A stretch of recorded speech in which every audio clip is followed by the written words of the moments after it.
नमस्कार मित्रों, मैं हूं आलोक और आपका स्वागत है आसन में। तो मैं सुबह सुबह आपसे मुखातिब हूं और उसकी एक वजह है। मैं कुछ नया करना चाहता हूं अपने YouTube चैनल में। मैं इसमें अपने क्लास के लेक्चर्स डालता था और उसके बाद कुछ और भी बातें कर लेता था। कहीं मैं गया तो मैंने वो जगह दिखा दी, ये सब मैं कर लेता था। फिर मैंने सोचा कि कुछ और करते हैं, इंटरव्यूज़ लेते हैं, कुछ नया पॉडकास्ट करते हैं, कोई नई चीज़ करते हैं। और ये सब मैं सोच ही रहा था और प्लान ही कर रहा था कि कुछ दिन पहले मैंने सिद्धार्थ कानन का के YouTube चैनल पे, जिसमें वो इंटरव्यू लेते हैं, मैंने आर राजेश का इंटरव्यू देखा। आर राजेश एक ट्रक ड्राइवर हैं, 25 साल से ट्रक चला रहे हैं। 2.5 साल पहले उन्होंने अपनी ट्रक की यात्रा के दौरान कुछ खाना वाना बनाते समय एक अपने ही फ़ोन से एक हल्का सा शूट करके उन्होंने अपने परिजनों को भेजा। परिजनों ने उसको YouTube चैनल पे डाल दिया और धीरे धीरे ये लोकप्रियता बढ़ती गई, उनके सब्सक्राइबर बढ़ते गए और उनके YouTube पे अपने ड्राइविंग के एक्सपीरियंसेस, यात्राएं, ट्रैफिक जाम, खाना बनाना, लोगों से मिलना, किसी जगह पे गए तो वहाँ के बारे में कुछ बोल देना, ट्रक ड्राइवरों को और बाकी लोगों की थोड़ी चिंता करना, उनको सही सलाह भी देते रहना, ये सब वो करते रहे। और धीरे धीरे उनकी लोकप्रियता इतनी बढ़ती गई कि वो संपन्न हो गए और उन्होंने ब्रांड एंडोर्सिंग वगैरह भी शुरू कर दी। पर रोज़ रोज़ ब्लॉग डालने में दिक्कत होती थी, गाड़ी भी चलाना है, आज यहाँ है कल वहाँ है। तो उनके बेटे ने उनकी मदद की, बेटा उनके साथ आ गए। बेटा उनको अब ट्रक में यात्रा करने लगे, उनके बड़े बेटे उनको शूट करते हैं, वही अपलोड करते हैं। और इस तरह आर राजेश एक बहुत मशहूर व्यक्ति हो गए। बिल्कुल ही लगभग नहीं पढ़े लिखे पर बड़ा ही निहायत सज्जन भले आदमी, अपने ट्रक ड्राइवर के प्रोफेशन के प्रति पूरी तरह समर्पित, जनता जनार्दन के प्रति समर्पित, अपने फेलो ट्रक ड्राइवर्स के प्रति समर्पित, एक अच्छे मनुष्य जो अपना काम करते हैं, पूरी निष्ठा से करते हैं और करते रहेंगे। उनके पिताजी भी ट्रक ड्राइवर थे, ये भी ट्रक ड्राइवर हैं। और काम तो आपको पता है कोई छोटा बड़ा नहीं होता, अगर आप उसको पूरे समर्पण से करते हैं, पूरे कर्तव्य से करते हैं। और हमारे यहाँ तो ये भी कहते हैं कि कर्म ही धर्म है। तो कर्म को धर्म की तरह मानने वाले आर राजेश ने YouTube पे अपने ब्लॉग आर राजेश में ब्लॉगिंग शुरू की। धीरे धीरे उनके 18 लाख सब्सक्राइबर हो गए, मशहूर हो गए, लोगों ने इंटरव्यू लेना शुरू किया। पिछले दिनों मुंबई में थे तो सिद्धार्थ कानन ने इंटरव्यू लिया। सिद्धार्थ कानन का इंटरव्यू मैं देखता हूँ, मुझे वो इंटरव्यू लेना उनका अच्छा लगता है। मैं और भी देखता हूँ पर सिद्धार्थ कानन को भी देखता हूँ। तो उसमें वो आए थे, मुंबई आए थे, तो सिद्धार्थ ने इंटरव्यू भी लिया। और उसके बाद उसी इंटरव्यू में सिद्धार्थ ने कहा कि क्या आपको पता है कि आनंद महिंद्रा साहब ने कभी आपका ब्लॉग देखा और एक ट्वीट किया? तो उन्होंने कहा हाँ मुझे पता है। फिर मुझे क्यूरियासिटी हुई, मैंने उस ट्वीट को खोजा जो आनंद महिंद्रा साहब ने आर राजेश का कोई ब्लॉग देखने के बाद लिखा था। उन्होंने उनकी सराहना की थी और ये सराहना करते समय 2 बातें उन्होंने बहुत महत्वपूर्ण कही थी। एक तो उन्होंने ये कहा, आनंद महिंद्रा साहब ने, एक तो उन्होंने ये कहा कि तकनीक से जुड़ने की, उसके सदुपयोग की कोई उम्र नहीं होती है। और दूसरी बात जो उन्होंने कही, जो मुझे सबसे अच्छी लगी, कि अपने को रीइन्वेंट करने की कोई उम्र नहीं होती है। मैं हमेशा ये मानता हूँ कि सीखना जीवन का उद्देश्य है, मरते दम तक सीखते रहना चाहिए। उसमें अगर इस बात को मैं जोड़ दूँ, खुद को रीइन्वेंट करना, अगर हम खुद को रीइन्वेंट कर सकें, अपना ही आविष्कार कर सकें, अपने ही गृह में गृह प्रवेश कर सकें बार बार। और मुझे आविष्कार और गृह प्रवेश दोनों फिल्में भी याद आ रही हैं ये बात करते समय, कि जीवन का पुनराविष्कार करना पड़ता है और अपने ही घर में बार बार गृह प्रवेश करना पड़ता है पुनर्नवता के लिए, चीज़ों को पुनर्नवा करने के लिए। तो रीइन्वेंट करना बहुत ज़रूरी है, रीओरिएंटेशन करना बहुत ज़रूरी है, रिफ्रेश करना बहुत ज़रूरी है जीवन में। आर राजेश ने अपने को रीइन्वेंट किया। उसके बाद मैंने आर राजेश के कुछ ब्लॉग्स देखे। मैंने कुछ पहले भी लोगों के डेली ब्लॉग्स देख रखे थे, मुंबईकर, निखिल, सौरभ जोशी और फ्लाइंग बीस्ट। विदेशों में द बीस्ट भी एक बड़े फेमस हैं, उनका भी देखा हुआ है। पर मुझे आर राजेश का बहुत अच्छा लगा क्योंकि मुझे इसमें एक भोलापन, एक निर्दोषता और एक सामाजिक चिंता दिखाई दी। एक सरल सहृदय व्यक्ति कैसे समाज की चिंताओं के साथ अपने कर्म को करते हुए ब्लॉगिंग कर रहा है और अपने जीवन में अपने सब्सक्राइबर्स को का प्रवेश कर रहा है, उनको जोड़ रहा है। तो मैं बड़ा प्रेरित हुआ और मैंने कहा कि यार मैं तो क्लास लेक्चर डाल देता हूँ, कभी कभी कुछ बात कर लेता हूँ, लेकिन क्यों ना चलो मैं इस अपने भाई से, मुझे लगता है मेरे से छोटे ही होंगे उम्र में, तो अपने भाई से मैं प्रेरणा लूँ और प्रेरित होकर के मैं भी कुछ ऐसा करूँ कि अपनी लाइफ को रीइन्वेंट करूँ। सीखना तो मेरे जीवन का धर्म ही है, तो चलो कुछ रोज़ सीखने की कोशिश करता हूँ, रोज़ अपने को री इन्वेंट करने की कोशिश करता हूँ। इस जीवन व्यापार में जहाँ सुबह होती है, शाम होती है, ज़िंदगी यूं ही तमाम होती है, मैं चलो कुछ ऐसा करें कि इस तमाम होती ज़िंदगी में कुछ काम हो जाए, कुछ काम की बात हो जाए, कुछ सीख लूँ मैं और शायद कोई और भी मेरे साथ सीख ले। तो मूलतः शिक्षक हूँ, सीखना सिखाना यही तो मेरा पेशा भी है और ये मेरी सोच भी है। तो मैंने कहा चलो अपने को रीइन्वेंट करते हैं। तो इस दिशा में मैंने पहली चीज़ ये सोची कि चलो रोज़ कुछ न कुछ नया करूँगा, उस रोशनी में नहाऊँगा, आपसे शेयर करूँगा। तो आज मैं जब अपनी यूनिवर्सिटी आ रहा था तो मैंने सोचा कि चलो मैं आज शुरुआत करता हूँ। आज पहले दिन मैं कुछ ऐसा करता हूँ जो मैं पर्सनली करता हूँ पर मैंने कभी शेयर नहीं किया। लोग मुझसे कहते हैं आप इस उम्र में, कुछ लोग कहते हैं इस उम्र में बड़े फिट हैं, बच्चे कहते हैं, लोग कहते हैं, पर मैंने कभी उस पर बात ही नहीं की। मैं कभी मुस्कुरा के आगे बढ़ जाता हूँ। पर मैंने कहा चलो आज मैं एक झलक देता हूँ कि मेरी फिटनेस के राज में से एक राज क्या है।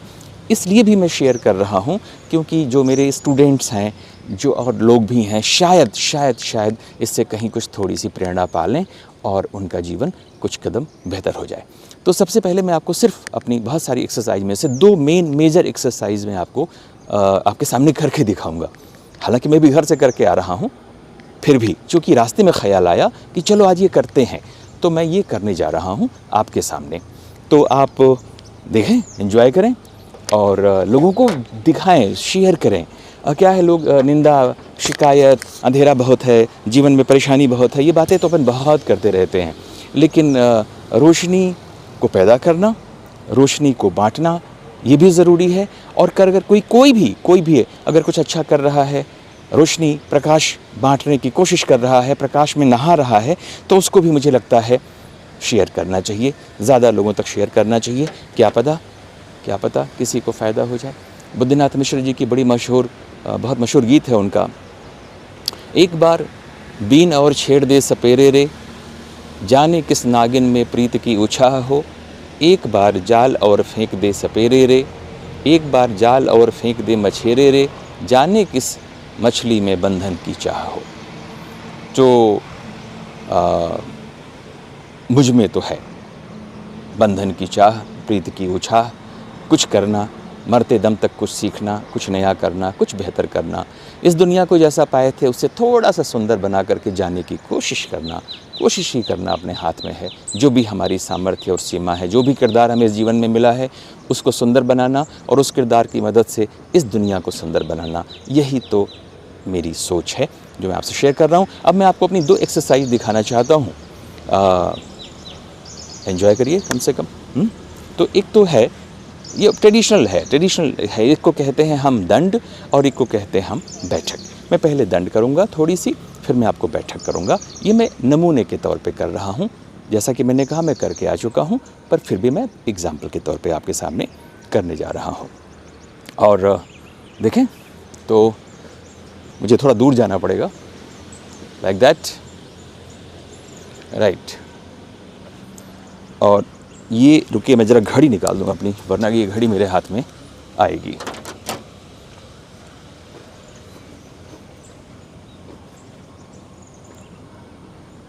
आई होप कि आप देख पाएंगे मुझको।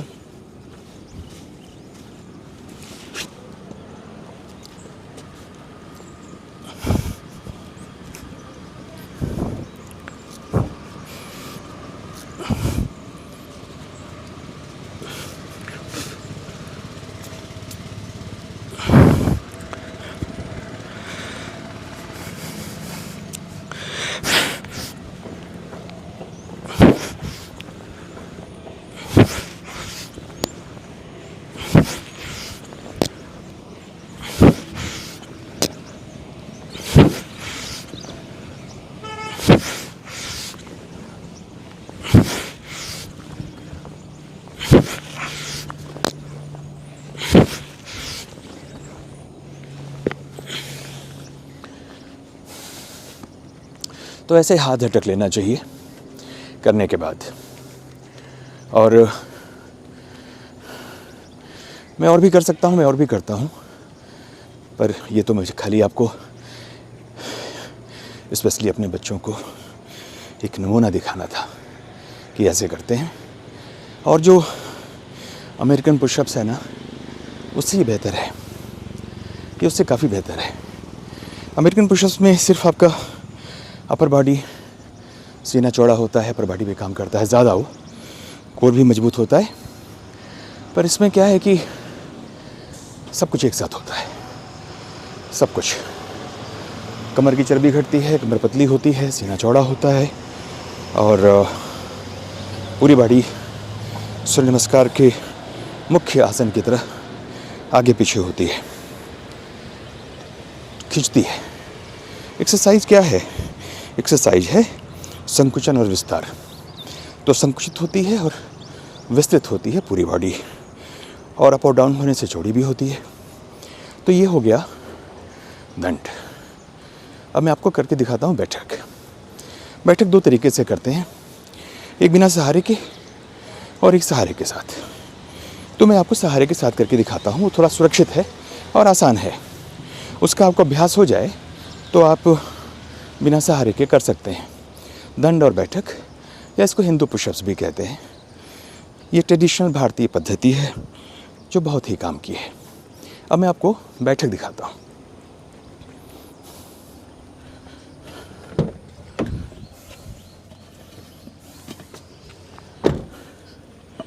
तो यहाँ पे कैमरे के सामने सपोर्ट के लिए मेरे पास कुछ है नहीं, एक डंडा है, मैं उसकी मदद से आपको दिखाता हूँ। और मैं जानबूझ के पैंट शर्ट पूरे कपड़े में करके दिखा रहा हूँ। लोगों को लगता है पूरे कपड़े में नहीं हो सकता, पूरे कपड़े में हो सकता है। आप इसको ट्रेन में, एयरपोर्ट पे, प्लेटफॉर्म में, जहाँ भी आपके पास पेट खाली हो, 10 मिनट 20 मिनट की जगह हो, थोड़ा सा दौड़ने के बाद, थोड़ा सा चलने के बाद, आप ये वार्म अप होने के बाद ये आप कर सकते हैं। तो देखिए मैं आपको दिखाता हूँ। ये हो गया सपोर्ट।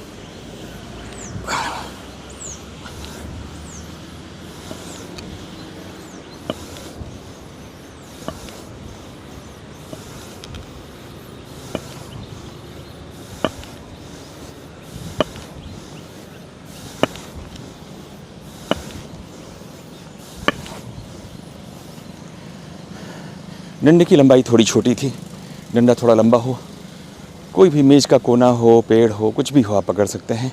यहाँ कुछ नहीं था तो एक छोटा सा डंडा था। तो पूरी बॉडी हम सांस छोड़ते समय नीचे ले जाते हैं पंजों के बल पे, और जब हम ऊपर आते हैं तो सांस भरते हैं। बस इससे बहुत फ़ायदे हैं।